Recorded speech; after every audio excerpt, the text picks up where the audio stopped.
right, for updates on sports across the globe, Aron Akerejola joins us now. Aron, great to have you. Yeah, very good morning to you, Rufai. Good morning to you, Doctor. And this one, good morning to you. Happy Friday.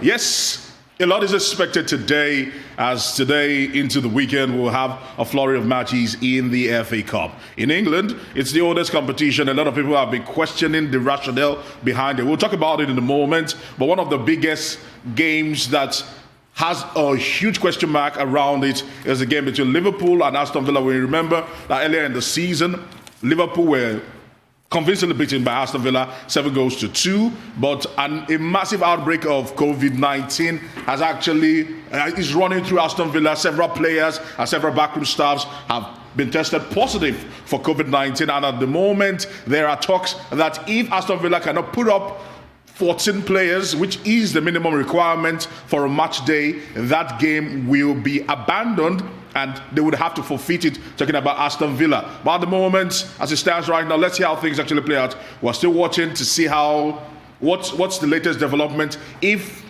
Aston Villa maybe have enough players in their youth ranks that can be drafted into the senior ranks to prosecute this game tonight. But we're still watching and seeing how things play out. But that's one of many FA Cup matches that will be going down. If they can actually help us with some of the fixtures, looking at Arsenal, of course, we know they're the defending champions. Some of the fixtures will be the likes of Marine against Tottenham Hotspur, and not forgetting Manchester United against Watford, Wolverhampton Wanderers against Crystal Palace, and some of the big games in the FA Cup, Southampton against Shrewsbury Town, some of the matches to actually look forward to in the FA Cup. And also, we must put it into context. Arsene Wenger, the former Arsenal manager, has always been saying that he does not see the rationale behind the FA Cup. You can actually see that because of COVID-19, they've slashed the winning prize money for the FA Cup from 6.8 to 3.4. Arsenal were the winners in the 2019-2020 season, and this time around, if they can do it,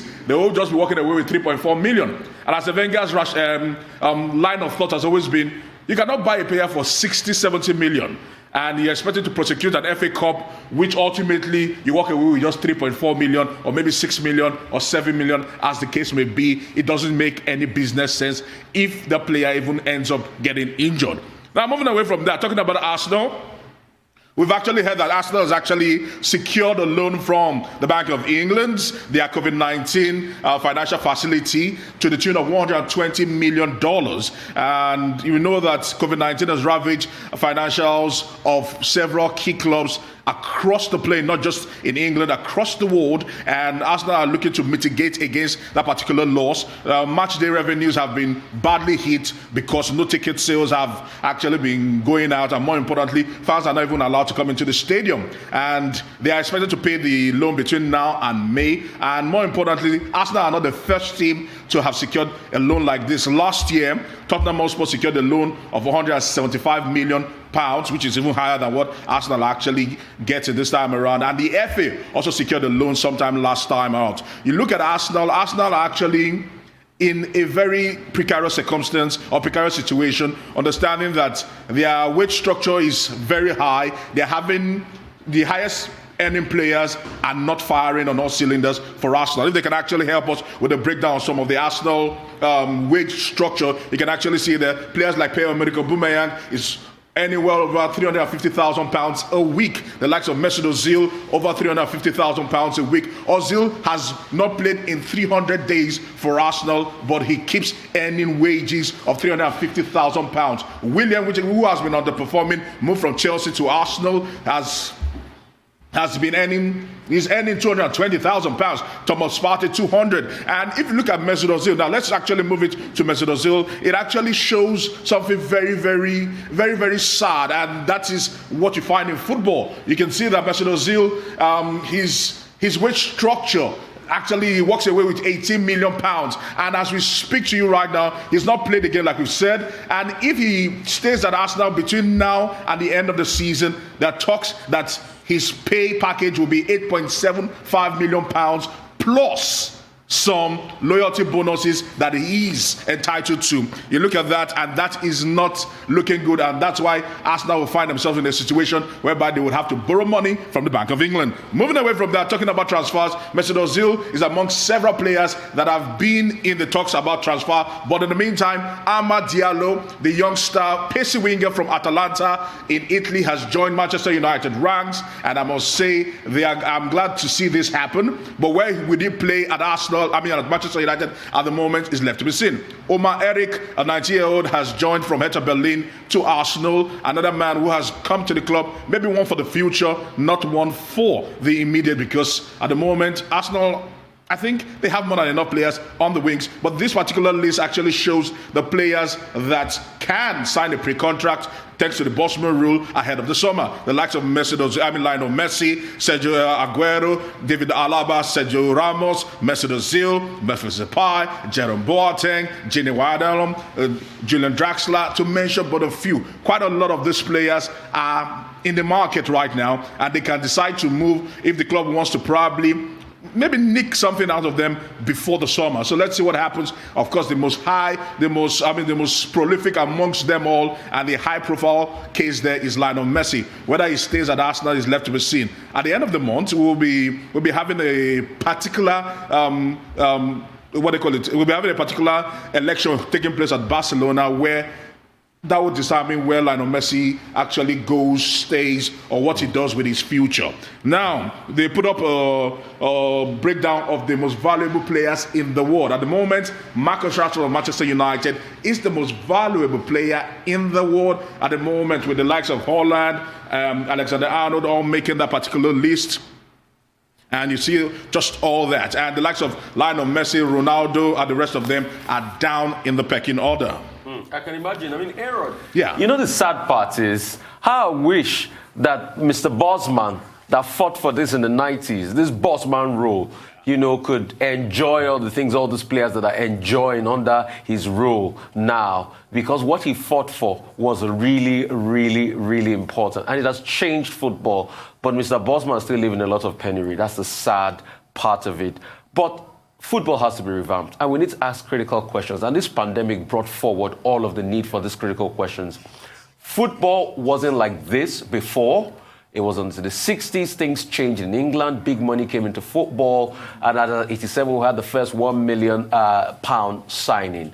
But the players too need to meet the clubs halfway. Yes, there's television rights in money, but this is an unusual here.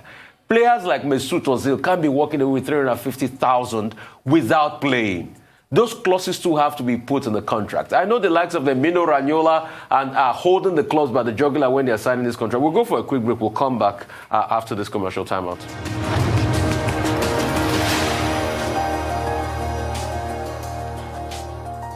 All right, welcome back to the Rise News channel. Like I was saying on sports, and like I was reacting to Aaron, because these footballers have over-bloated egos.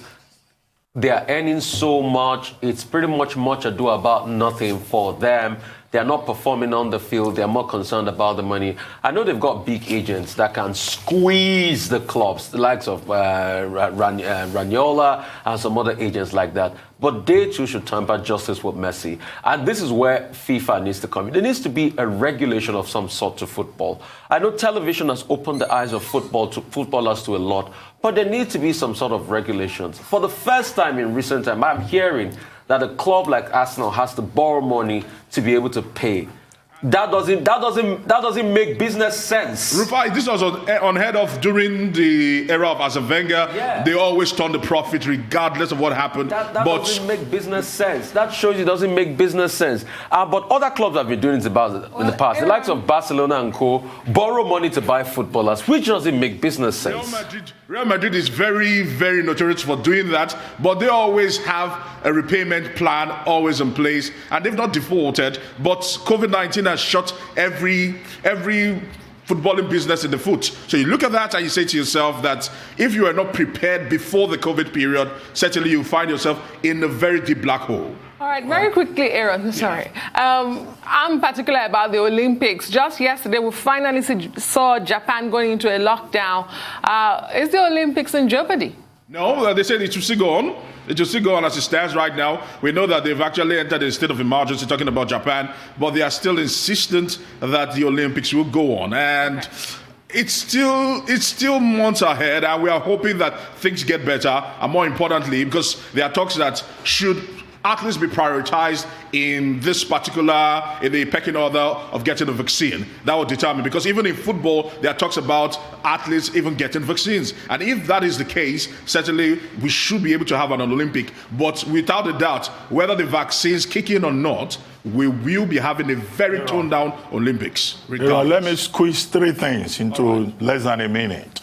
One is Mesut Ozil. I seem to get the impression that you are begrudging Mesut Ozil for earning so much and doing so little. Yeah. But is it his fault? For the past 12 months, he has not been used by his coach, Mikel Arteta. If the coach had been fielding him, would he not have delivered? And now there is so much talk about his exit from Arsenal.